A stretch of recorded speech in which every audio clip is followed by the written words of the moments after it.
Good evening, everyone. So, in the last day, we were discussing about HD, Hirschsprung's disease. ഇതുവരെ പഠിച്ചത് പെട്ടെന്നൊന്ന് പറഞ്ഞു പോവാം. ഈ ഡിസീസ് കണ്ടീഷൻ ഒരു കൺജനീറ്റൽ കണ്ടീഷനാണ്.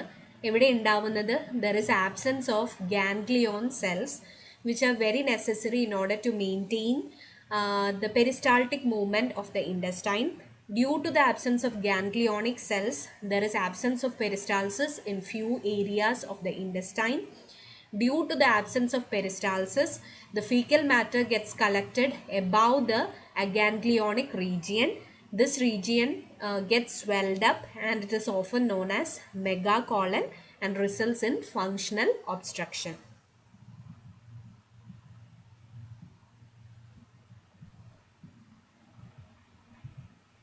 So causes നമ്മൾ genetic causes ആണ് mainly പറഞ്ഞത്, and in family studies it has been observed that there is a specific oncogene RET proto-oncogene which is situated on the long arm of the chromosome 10 which is usually found in affected persons. Pathophysiology നമ്മൾ പറഞ്ഞത് normally craniocaudal migration of the neuroblast cells which originate from the neural crest is complete by 12th week of gestation. ഈ പ്രോസസ്സിൽ എന്തെങ്കിലും arrest ഉണ്ടാവുകയാണെങ്കിൽ it may result in an aganglionic segment.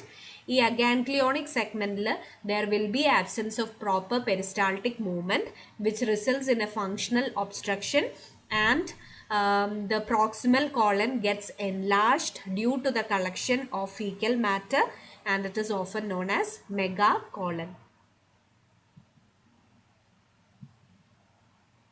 So the different types were short segment, long segment, subtotal, total colonic aganglionosis, total intestinal aganglionosis and ultra short segment.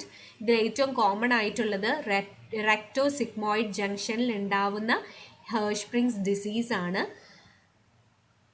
ഈ രണ്ട് ടൈപ്സിൽ explanation വരുന്നത് ഷോർട്ടിനും ലോങ്ങിനുമാണ്. ഷോർട്ടിൽ നമ്മൾ പറഞ്ഞത് the nerve cells are missing from the last segment of the large intestine and long segment Hirschsprung's ഡിസീസിൽ nerve cells are missing from most or all of the large intestine and some portion of the small intestine.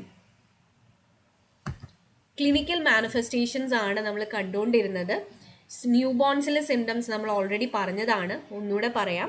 So ന്യൂ ബോൺസിൽ if the child is having Hirschsprung's disease they fail to pass meconium within first 48 hours of birth. So first fecal movement first 48 hours ഉണ്ടായില്ല എങ്കിൽ ആ കുട്ടിക്ക് ഹെർഷ്സ്പ്രിങ്സ് disease ഉണ്ട് എന്ന് നമ്മൾക്ക് സംശയിക്കാം. The other manifestations include bilious vomiting. So bilious വോമിറ്റിങ്ങിന് കാരണം ഞാൻ പറഞ്ഞു, ഇവിടെ ഗ്യാസ്ട്രിക് കണ്ടന്റ് ഡിയോഡിനിലേക്ക് വരുന്നതിന് യാതൊരു തടസ്സവും ഇല്ല, അതിന് ശേഷമാണ് വോമിറ്റിംഗ് ഉണ്ടാവുന്നത്. That is why bile is present. On the other hand if it is non bilious vomiting എന്തായിരിക്കും condition? It is pyloric stenosis. The other symptoms include enterocolitis associated diarrhea, infrequent explosive bowel movements or difficult bowel movements and jaundice. Along with this, the child may also have other symptoms like poor feeding. ഇവർക്ക് വിശപ്പ് വളരെ കുറവായിരിക്കും. On the other hand, pyloric stenosis our chronic hungers ആയിരിക്കും. There can be progressive abdominal distension. The tighter the sphincter would be very tight, anal sphincter with an empty rectum. So usually കുട്ടികളിൽ നമ്മൾ rectal examination നടക്കുമ്പോൾ അതിൻ്റെ അകത്ത് fecal matter കാണും അല്ലേ? ഇവിടെ rectum വരെ ഫീക്കൽ മാറ്റർ എത്തുന്നില്ലാത്തത് കൊണ്ട് the anal sphincter would be very tight and if you do a manual percussion the rectum would be empty. So there is tight anal sphincter with an empty rectum. There can be loads of gases or flatus and bloody diarrhea. ഈ bloody diarrhoea ഉണ്ടാവുന്നത് ഈ peristaltic movement ഭയങ്കര vigorous ആയി കഴിയുമ്പോൾ there can be abrasions within the colon. അത് കാരണമാണ് ഈ ബ്ലഡിൻ്റെ പ്രസൻസ് അവിടെ ഉണ്ടാവുന്നത്. So these are the clinical manifestations which are observed in newborns. നമ്മൾക്ക് ഒന്നുകൂടെ പറഞ്ഞു നോക്കാം എന്തൊക്കെ ഉണ്ടാവുക. In the first period, There is failure to pass meconium within the first 48 hours of birth. ഇതിന് ശേഷം ഉണ്ടാവുന്ന അതർ സിംറ്റംസ് ആണ് ബിലിയസ് vomiting, enterocolitis associated diarrhea, infrequent explosive bowel movements or difficult bowel movements, and jaundice. There can be poor feeding, progressive abdominal distension, tight anal sphincter with an empty rectum, lot of gases or flatus. There can be bloody diarrhea. So that was the symptoms in newborns. ഇനിയിപ്പോൾ new born പീരിയഡിൽ ഇത് diagnose ആയില്ല, അല്ലെങ്കിൽ ആ കുട്ടിക്ക് കുഴപ്പമൊന്നും പ്രകടിപ്പിച്ചില്ല, later പീരിയഡിലാണ് ഇത് കാണപ്പെടുന്നതെങ്കിൽ the symptoms that are found in toddler and older children are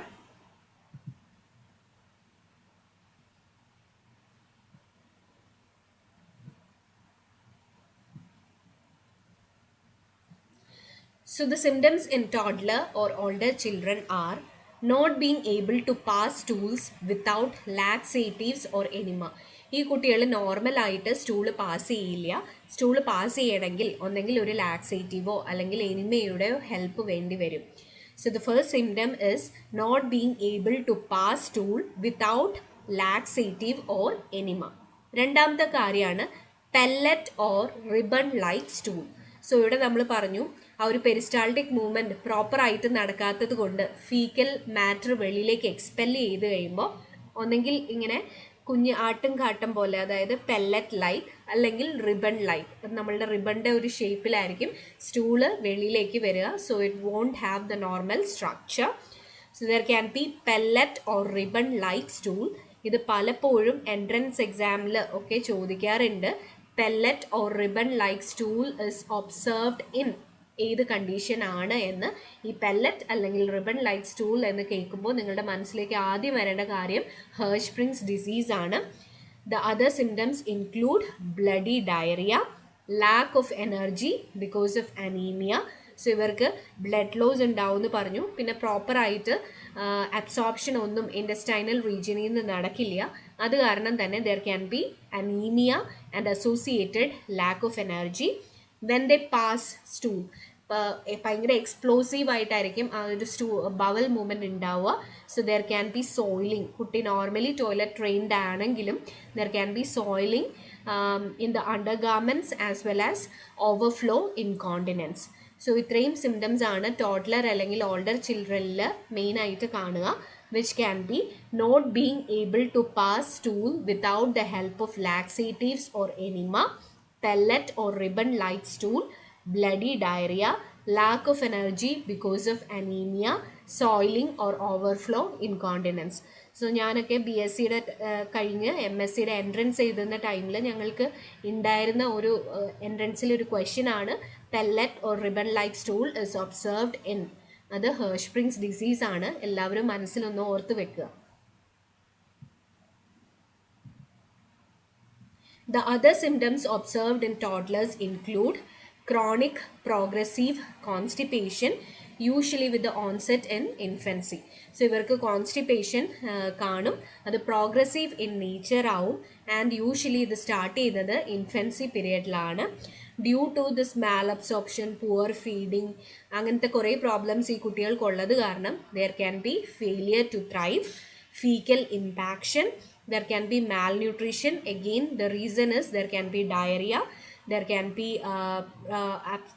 absence of proper absorption and poor feeding. ഇതെല്ലാം കാരണം ഇവർക്ക് malnutrition ഉണ്ടാവാം and there can be progressive abdominal distension.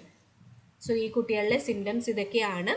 Not being able to pass stools without laxatives or enema, pellet or ribbon like stool, bloody diarrhoea, lack of energy because of anemia, soiling or overflow incontinence, chronic progressive constipation, usually with the onset of infancy, failure to thrive, fecal impaction, malnutrition, progressive abdominal distension.